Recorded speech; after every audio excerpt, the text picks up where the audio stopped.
Hi guys, I am Dr. Vinod Pankaj Misra and you are welcome in my YouTube channel Pankaj Institute of English. So dear friends, I am here with advanced English words and sentences. Dear friend, if you wish to be fluent in English speaking, and you must first of all some frequently used English sentences. So these are the sentences which these are the frequently used sentences. These sentences are used everywhere and can give you a lot of confidence in the direction of learning spoken English. So dear friends, let's start these words and sentences. First one is no use. No use का मतलब होता है कोई फ़ायदा नहीं, कोई फ़ायदा नहीं. इसके द्वारा next one is it's her everyday story. It's her everyday story, यह उसकी रोज की कहानी है. Next one is I am not hungry at all. I am not hungry at all. जब हमको ये बताना हो कि मुझे बिल्कुल भी भूख नहीं लगी है, तो हम उसके लिए एट ऑल के साथ सेंटेंस का यूज करते हैं.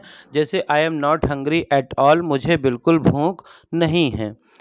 इसी का नेक्स्ट एग्जाम्पल है, यदि आपको बिल्कुल भी नींद नहीं लग रही है तो आप बोलोगे I am not sleepy at all. I am not sleepy at all, मुझे बिल्कुल भी नींद नहीं आ रही है. Next one is not at all. Not at all का मतलब होता है बिल्कुल भी नहीं, बिल्कुल भी नहीं. नेक्स्ट वन इज मैं मीठा का शौकीन हूँ, या मुझे मीठा पसंद है. तो इसके लिए हम दो वर्ड्स का यूज कर सकते हैं. आई am fond of sweet.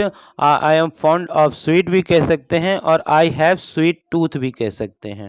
I have sweet tooth भी कह सकते हैं, और I am fond of sweet भी कह सकते हैं. Next one is don't you think it is too cheap. इस प्रकार से हम और भी सेंटेंस स्ट्रक्चर कर सकते हैं. देखते हैं एक तो. फर्स्ट है don't you think it is too cheap. तुम्हें नहीं लगता कि यह कुछ ज़्यादा ही सस्ता है. Next one, don't you think it is too small. यदि कोई चीज़ बहुत छोटी है और ये कहना है कि तुमको सभी को लग रहा है कि ये छोटी है, तो हम कहते हैं don't you think it is too small. तुम्हें नहीं लगता कि यह कुछ ज़्यादा ही छोटा है. तो डोंट यू थिंक मतलब तुम्हें नहीं लगता है. तो डोंट यू थिंक के साथ और भी सेंटेंस जोड़ करके हम और सेंटेंस फ्रेम कर सकते हैं. एक दो एग्जाम्पल आपने देखा. Next one is no use meeting. No use मतलब कोई फ़ायदा नहीं, और नो यूज़ के बाद हम वर्ब का फर्स्ट फॉर्म प्लस आईएनजी या इसी को जीरंड फॉर्म करते हैं, रखते हैं. एक दो एग्जाम्पल के द्वारा देखते हैं. जैसे मिलने का कोई फ़ायदा नहीं. मिलने का कोई फ़ायदा नहीं, तो no use meeting. No use meeting, मिलने का कोई फ़ायदा नहीं. Next one, no use repenting. No use repenting. Repent मतलब होता है पछताना, तो पछताने का कोई फ़ायदा नहीं. No use of repenting.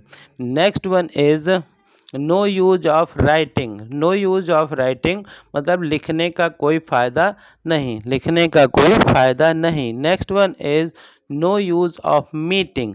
Meet मतलब मिलना, तो मिलने का कोई फ़ायदा नहीं. No use of meeting.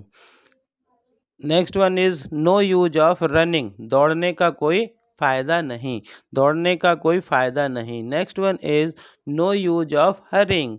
No use of hurrying मतलब जल्दी करने का कोई फ़ायदा नहीं, जल्दी करने का कोई फ़ायदा नहीं. No use of hurrying. Next one is no use of crying. No use of crying यानी चिल्लाने का कोई फ़ायदा नहीं, चिल्लाने का फ़ायदा नहीं. No use of arguing. Argue मतलब होता है बहस करना, तो बहस करने का कोई फ़ायदा नहीं. No use of arguing. So these are the some sentences dear friends. तो यदि if you want to learn English, practice these sentences every day and use according to situation.